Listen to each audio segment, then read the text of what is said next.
Salut à toi, connais-tu les informations qui sont actuellement enregistrées dans ta Choufa? Aimerais-tu connaître la note que la Choufa t'attribue actuellement? Ou encore et surtout, quels sont les facteurs qui influencent de façon positive ou alors négative ta note, communément appelée scoring auprès de la Choufa? J'en en parle dans cette vidéo. La suite, juste après les génériques.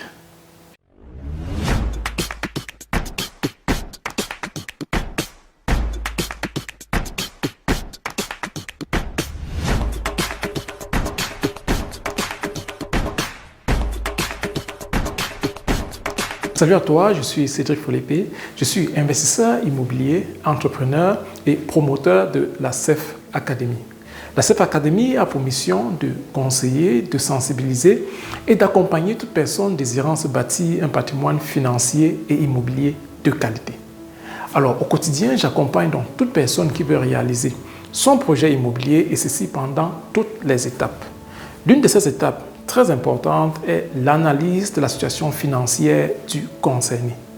Au cours de cette analyse, il en ressort très souvent, et c'est un constat que j'ai fait, que le concerné ne prend pas la peine de s'informer sur sa note auprès de la Choufa. La Choufa est cette entreprise qui va noter ou alors qui collecte dans un premier temps les informations sur la moralité financière des individus vivant en Allemagne et attribue à tout un chacun une note appelée score. J'ai très souvent eu des cas pour lesquels les concernés, bien qu'ayant de très bons revenus, de très bons salaires, n'étaient pas finançables auprès des banques. Ceci tout simplement dû à un mauvais score. Alors, c'est quoi un bon score? Un bon score est tout simplement synonyme de bonne solvabilité et de faible risque de non-paiement. Alors, les valeurs de score se situent toujours entre 0 et 100%. Elles se situent entre 0 et 100%. Donc, plus la valeur est élevée, plus tu as un bon score. Alors, ces valeurs de score sont reparties dans 5 classes. Que voici, il s'agit donc de la classe insuffisante, suffisant, acceptable, bon et excellent. Alors pour cette classe-là, il y a bien entendu des notes ou alors des chiffres dans cet intervalle-ci de 0 à 100%. Si on va dans la classe insuffisante, nous avons des notes qui sont soit en dessous ou alors égales à 29,99%. Dans ce cas, il s'agit d'une note insuffisante pour la Choufa. Alors dans la classe suffisante, nous avons des notes qui se situent entre 30% et 85,88%. Dans ce cas, si vous avez un score qui se situe dans cet intervalle-là, vous avez donc une note qui est insuffisante. La classe acceptable, alors là, nous avons des notes qui vont donc de 85,89% à 95,53%. Dans ce cas, vous avez une note acceptable. Donc, à partir de ce moment, il y a plusieurs banques qui peuvent comme ça s'imaginer vous financer au cas où naturellement vous remplissez d'autres conditions.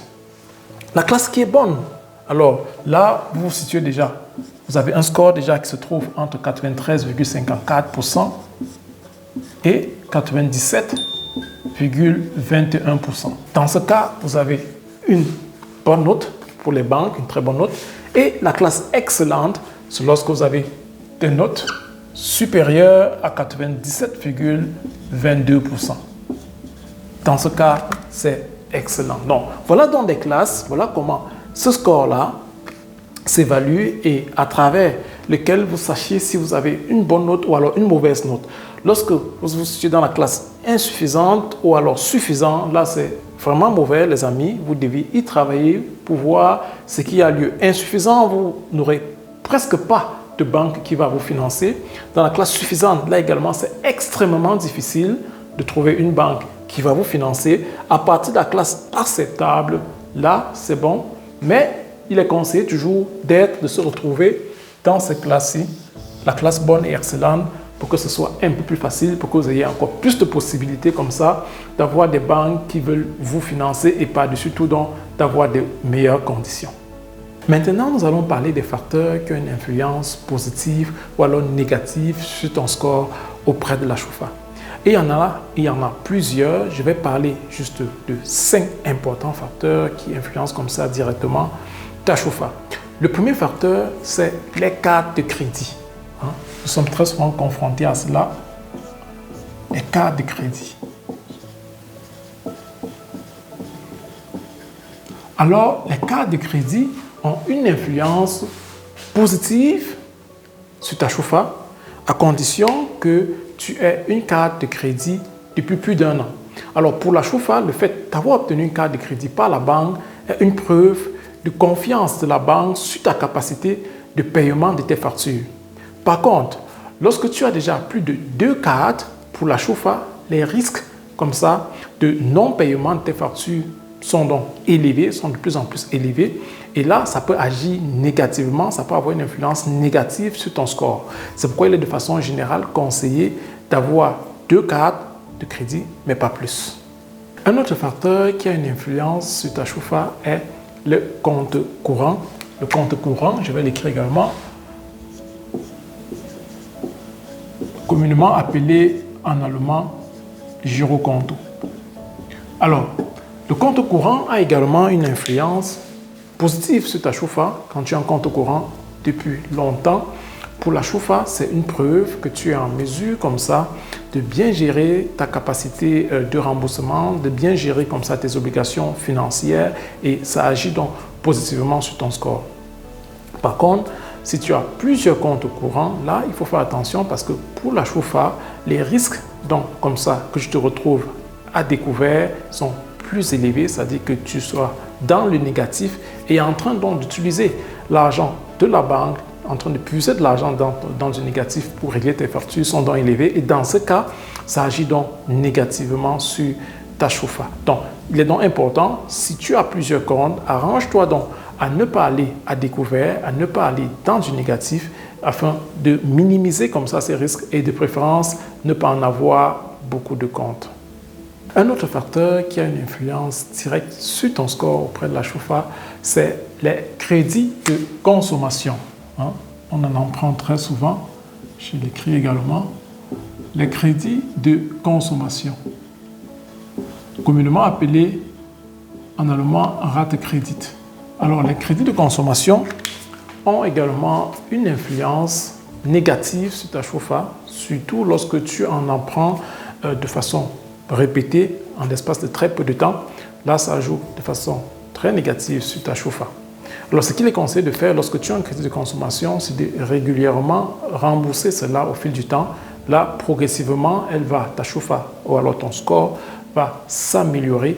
Et lorsque tu auras complètement remboursé le crédit, la Chaufa ou alors le score, pour parler exactement de la note, reviendra à un niveau d'antan, alors à un niveau avant que tu aies pris le crédit. Donc, les crédits de consommation également en font partie. Alors, le 4e facteur que je m'apprête à citer et qui a une influence positive sur ton score, c'est les prêts immobiliers. Je vais noter également, oui, les prêts immobiliers ont également une influence positive sur ta Chaufa. Pourquoi? Tout simplement parce que pour la Chaufa, le fait d'avoir obtenu comme ça un prêt immobilier est synonyme de preuve de ta capacité de remboursement d'un emprunt. Parce que pour la Chaufa, la banque a dû, et de façon générale, la banque analyse toujours de façon très détaillée ta solvabilité. Et ce n'est que lorsque la banque trouve que tu es en mesure de rembourser ce crédit qu'il t'octroie donc le dit crédit. Donc, c'est donc pour la Chaufa une preuve comme ça que tu peux rembourser ce crédit et ça joue donc positivement sur ta Chaufa, à condition naturellement que le crédit soit continuellement remboursé et que tu ne te retrouves pas en train de passer des mois sans le rembourser et comme ça que la banque soit en train d'informer la Chaufa. Donc, tant que tu rembourses ton crédit, ça a une influence positive sur ton score. Et pour finir, un autre facteur qui a une influence sur ton score, c'est les achats en ligne sur facture. les achats en ligne sur facture, les amis. Il y en a qui vont acheter et qui vont demander à recevoir la facture afin de régler le paiement. Et pour la Chofa, les risques sont donc élevés à partir de ce moment parce que figurez-vous, vous achetez plusieurs articles et que vous demandez à les régler lorsque vous avez obtenu la facture. Alors ça augmente donc comme ça les risques que vous vous retrouvez en train d'oublier de régler certaines factures. C'est pourquoi les achats en ligne sur facture ont une influence négative sur ton score. Nous arrivons donc au terme de cette vidéo qui avait pour objectif d'attirer ton attention sur ton score, d'attirer ton attention sur l'importance de ton score pour les banques et surtout de partager avec toi les facteurs qui ont une influence positive et négative sur ton score afin que tu puisses y travailler et améliorer au quotidien ton score. Si tu as des questions, n'hésite pas à nous contacter. Nous t'offrons à ce titre un coaching gratuit. Nous retrouvons donc au cours ou alors lors de notre prochaine vidéo. À très bientôt.